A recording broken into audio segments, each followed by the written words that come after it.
Peace, infinite waters diving deep once again. Food sense. Hybrid foods. What is a hybrid food? What is a hybrid plant?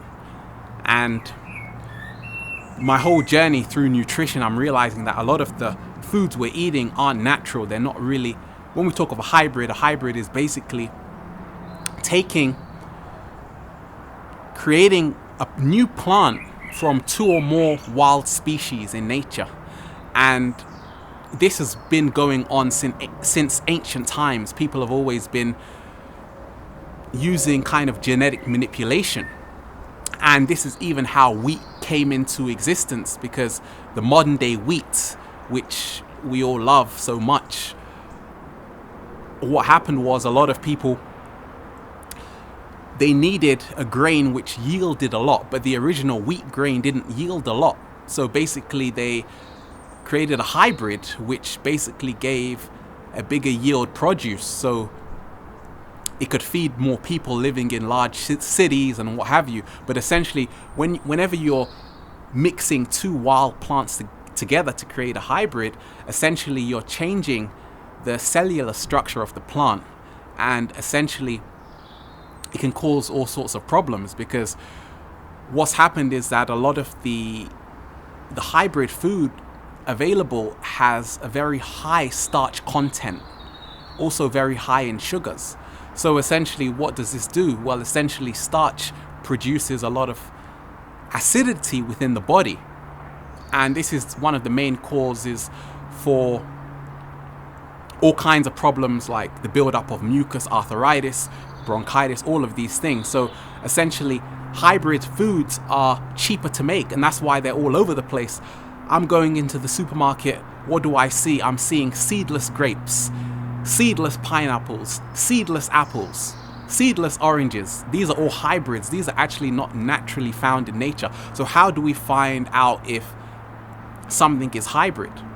Well, a lot of people say that what you can do is take the seed and see whether or not it germinates in nature, because hybrid foods do not grow in nature. If the seed can't germinate, then 9 times out of 10 it's a hybrid. And hybrids foods have been known to cause imbalances within people. Even there are animals which are hybrids. I actually did some research and I found that the dairy cow is also a hybrid, and this is a cross between a buffalo and an oxen. So it's just amazing. The more and more people actually delve deeper, there's so much genetic manipulation which has been going on for eons on planet Earth. And this could also be a reason why there's just so much manipulation around. Also why the consciousness of humanity has become skewed, because many of the foods we're eating have been tampered with. But essentially, in my mind, as I see it, food is only one component when we talk about holistic health. It's not just about what foods you eat. It's on a deeper level.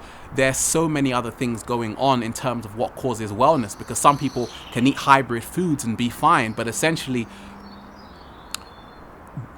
we all have to get back, in my mind, to sort of seeing, okay, what did nature make and what did man make? Because man always, or woman always, imitates nature. But essentially, there's been a lot of foul play, a lot of crazy scientists been up late trying to make some recipes which have gone awfully wrong. But essentially, for me, this is empowering, just to realize that we have to really begin to question, especially even the foods that we find in our supermarket, and see whether or not it's hybrid or not. But this is food sense. Infinite waters diving deep once again. And saying that, there are many foods which are just beautiful, not hybrids. Foods like asparagus, avocados, you can go on and on. Quinoa, which is a powerful food, superfood. So this is it, infinite waters diving deep once again. Peace.